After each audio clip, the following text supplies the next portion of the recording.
Imagine traveling but knowing that your vacation starts before you get on that plane. From getting fast-track access through security to chilling at a lounge with great food and drinks, before enjoying plated meals and a lie-flat bed in the sky, and arriving at your upgraded hotel suite. No, there's a much better way to experience it all without paying those high price tags by using points and benefits from premium travel cards. And so by the end of this video, you'll know exactly why you'd need these premium travel cards in your setup, answers to some common arguments against them, insights to the best cards on the market today, and my personal experience with some of these cards. Alright, so you've probably seen videos of people going on about how they were able to book business class tickets flying around the world for essentially free. I'm definitely guilty of this, but it's true. Yes, it takes work to understand the process and find the award space, but that's why all of these valuable redemptions exist,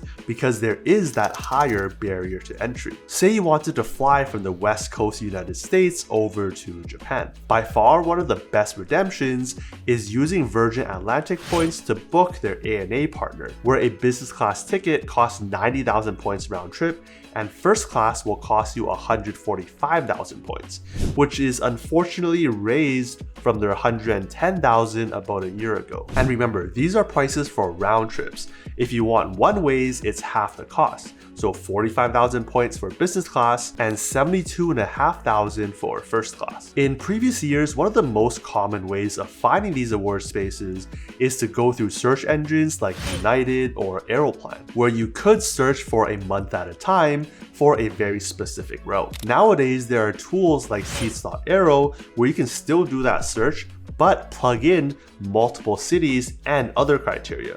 But they've also been hard at work for additional tools like this ANA First Class Finder that shows you all the available seats, including when they were last seen available. From there, yes, you could book through United, but we know that the sweet spot here is booking through Virgin Atlantic, so you would call up Virgin Atlantic to find that seat, put it on hold before you go and transfer points from one of your credit cards. The cool thing here is that literally all the major players transfer into Virgin Atlantic, from Chase to American Express to Capital One, Citi, and even Bilt. Not to mention common offers that will give you a 30% bonus for transferring to Virgin Atlantic, dropping what's required for a one-way business class ticket from 45,000 points down to about 35,000. Taking a look on Google Flights, that's like using 35,000 points to get $4,000 in value, half of the price for a round trip ticket. That's one example out of dozens, and although this is one of the best redemptions out there, giving you north of 10 cents per point, there's so many other ways that will comfortably give you between 3 to 5 cents per point on other programs. I mean, this list is from one search I have going from some West Coast airports over to Asia, with all of these different flights available not only for business class and first class, but also economy, because you can still get value doing this for regular economy seats if you really don't care about those business and first class seats. So that's why credit card points themselves are so powerful, but also why premium travel cards are so powerful is because these are the cards that will offer you what's needed to book these trips in the first place through their high welcome bonuses alone. Take these very popular credit cards like the Chase Freedom Unlimited and the Freedom Flex, given they usually have the same welcome offer. And then the more premium Chase Sapphire Reserve. The welcome bonus on the Freedom cards has a baseline of $200 or 20,000 points. That's not bad, but brings you to about less than half of what's needed for the one-way business class ticket. But then take the Chase Sapphire Reserve, where the welcome bonus will give you a whopping 60,000 points, which is already more than enough for that same flight. Alternatively, take a look at the Capital One Saver 1 and the more premium Venture X card. The Saver 1 has a welcome bonus of $200 or 20,000 Venture miles when transferred, versus the Venture X giving you 75,000 miles. Or looking at the American Express Platinum card, giving you as high as 150,000 points. And this pattern carries throughout all the other issuers as well, where the more premium the card usually correlates with a higher welcome bonus. If you have a business and can stretch for even more spend, usually business credit cards will give you even bigger welcome offers. Now, having said all that, there's usually be a few arguments against these type of cards. One, these high welcome bonus come with equally high spending requirements to even unlock them. And that's true. If we take a look at the Chase Freedom cards, you can see that the welcome bonus only requires a $500 to spend in 3 months. Whereas on the Sapphire Reserve, it's $4,000 over the same period. Similarly, on the Saver 1, it's $500, where on the Venture X, it's $4,000. Even higher is the Amex Platinum card at $8,000, but over a longer 6-month horizon. And what I would say first, that's true for all credit cards, is never spend what you can't afford and pay off your bill in full and on time every single time. Basically, practice good credit card habits. In addition, don't apply for these cards if you can't hit that minimum spend. Because we know that welcome bonuses are a major part of the value from these cards, you want to make sure you can actually get that value. Maybe you have a car insurance payment coming up, refurnishing your place, major renovations, or some big purchases. Apply for these cards after you have that planned out, not before. I'll even add that reason too is that these cards are already harder to get approved for in the first place, requiring a much stronger credit profile and higher credit scores. Also true, these cards aren't meant for people just starting out on their credit card journeys. More so people probably in their mid-20s and onwards who have a decent job or decent income, as well as having good credit scores. But if you have been practicing these credit card habits and financial habits where you have that extra income to play this game, then you unlock a whole world of possibilities. 3, another reason people often give is that these cards come with insane annual fees and they're immediately turned off. Yes, I understand looking at $695 a year in fees can be daunting, but with so many cards out there, you don't need to go for that single one. You can find which card fits your lifestyle and spending habits and just go for that one. For example, with the Amex Platinum, people call it a coupon book because there's so many different individual credits. Running through them, you have the $200 for hotel credit, $240 for digital entertainment, $155 for Walmart Plus, $200 for Uber, airline fee credits, Saks Fifth Avenue, $300 for Equinox, and $189 for the Clear credit. But hold on, that's a lot of credits. I mean, if you are someone who is able to use every single one of these credits, you're pretty much the target audience because you're getting over $1,500 in value, more than enough to cover that $695 in annual fees. For me personally, I'm just above that break-even mark using a few of these credits, namely the $200 in hotel credit, $200 Uber credit, $200 airline fee credit, Saks Fifth Avenue, and the Clear credit. Or maybe look at the Chase Sapphire Reserve with this $550 in annual fees. But right off the bat, you're taking off $300 from its easy to use travel credit, in addition to other benefits like giving you Dash Pass with $5 a month of credit or Instacart with $15 each month until mid-2024. Again, depends on your use case and maybe this card is better suited for you. What I'm trying to say is that there's so many different cards, each with their different strengths. You don't need all of them. Find the one that fits you and go for that one. Alright, now that we have flights covered, what about hotels? How do we stay in these upgraded suites, luxury hotels, or even these overwater villas without paying those high costs? Well, first, in addition to using credit card points for flights, you could use them for hotels too. For example, one of the reasons why Chase and Bilt are so popular is because those points transfer one-to-one to the also valuable Hyatt points. Then from there, redeem at hotels like the Park Hyatts or Andaz for at least 2 to 3 cents per point. Another way is through status. Taking a look at this program, imagine having benefits like executive lounge access where you can snack and have refreshments, or upgrades to rooms including suites. Well, all that and more could be had with this Hilton Diamond status. Better yet, this status could be had by just holding one card, which is the Hilton Honors Aspire card. Yes, it's a $550 card, but like the other ones, there's a high welcome bonus, complimentary diamond status, in addition to Hilton Resort credit and even a free night reward, which you could use towards a night at the overwater villas like the Waldorf Astoria Maldives, where one night could easily run you $2,000 to $3,000. Over at Marriott, enjoy benefits like 4 p.m. late checkout, room upgrades, gifts, and lounge access with their platinum status without staying the 50 nights usually required, because you can get that status by holding the Marriott Bonvoy Brilliant card, which also comes with a dining credit, a free night award, and more to justify that $650 in annual fees. So not only do premium travel cards give you a ton of points to redeem for flights and hotels, give you credits to offset the cost of these annual fees, but you could also get statuses to upgrade your stays. And airline status is possible too, just more rare. Although there are plenty of airline co-branded cards, they aren't like hotel cards that will easily give you some top tier status. The only one I'm aware of that does is the Chase Aeroplan card, giving you Aeroplan 25K status for the current year and the following year. And so now that we've gone over the major reasons why you may need premium travel cards in your arsenal, here are the best cards on the market today you should consider. First is a card we talked about earlier,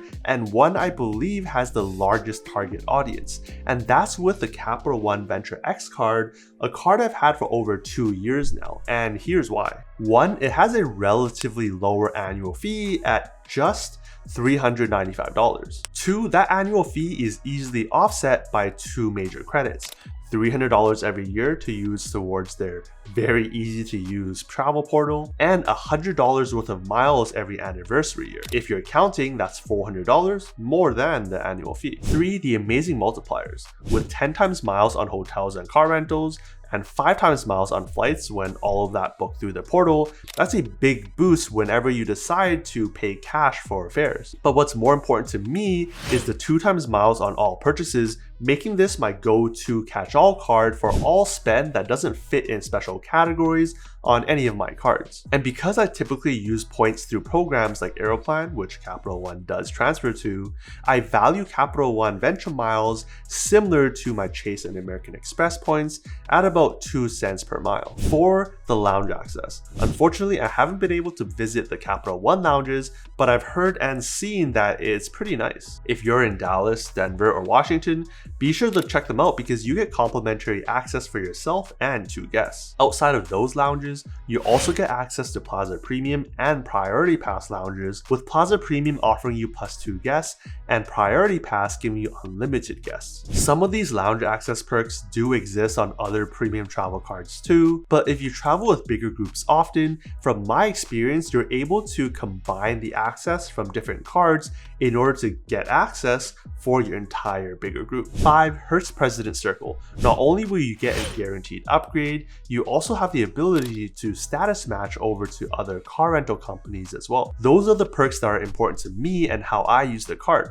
But there are a few more to highlight, like getting access to their premier or lifestyle collections of hotels, giving you some nice benefits, a prior subscription, which is kind of like a travel or destination guide, the Cultivist giving you access to over 60 museums around the world, cell phone protection, and free additional card holders who each get their own lounge access as well. Next card on the list is a coupon book. It has a potential to give you the highest value compared to most premium cards, but also the narrowest target audience because of all their specific credits, and that's with the American Express Platinum card. And given I've had this card for over 5.5 years now, you can say that I fall into that audience. Now, we already talked about how you can get a whopping 150,000 points if you're targeted for the welcome offer, or how I usually break even using just a few of the credits on the card, which means that I enjoy all the other benefits of the card for essentially free. First, lounge access. Similar to Capital One, American Express has their own expansive network of lounges called Centurion Lounges, with one of their newer ones being here in SeaTac. With pretty decent food, a coffee and smoothie bar, a real bar,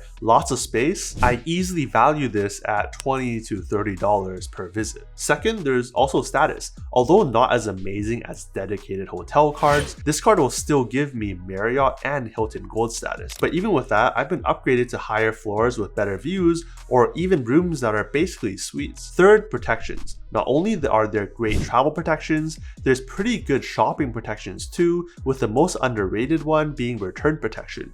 covering up to $300 per item or up to $1,000 per year. As someone who loves finding values and deals, a lot of these purchases fall under the final sale category, so it's always nice knowing that I have this perk to cover me in case the item doesn't work out. 4. Customer service and retention. Throughout my 5.5 journey with the card, I've gotten 3 retention offers at 50,000, 55,000, and 15,000 points, which I must say is a significant reason on why I still have this card throughout these years. Their concierge has also come in handy when finding restaurant recommendations or making certain bookings that the general public cannot. But in general, Amex customer service is just top notch. Card number 3, the Chase Sapphire Reserve. I don't have the card specifically, I have the Chase Sapphire Preferred instead, but we've pretty much gone over this card already with its pretty decent welcome bonus, easy to use credit, and several partner benefits. But what's more, the lounge access. Similar to the other cards, Chase Sapphire also has their own network of lounges you can get access to with this card, in addition to your typical priority pass networks of lounges. It also has a sizable list of travel and purchase protections, with their version of the return protection going as high as $500 per item or $1,000 per year, which is higher than the Amex Platinum, but I'm not sure how smooth and easy the process would be. In general, I would say this card has a much wider audience than the Amex Platinum, given it's a more easy to justify value of a card. Then card number 4, the US Bank Altitude Reserve card. This is a card that's more unique than others, but arguably has a wider audience. As usual, there's a decent welcome bonus with a relatively low annual fee of $400, offset by an easy to use $325 in travel credits, 5 points on hotels and car rentals booked through their portal. But the special part is 3 times points on travel purchases and mobile wallet purchases. That means if you load up the card and tap to pay in any category, you're getting 3 times points. That's a great catch-all card. On top of that, these points are not only worth 1.5 cents per point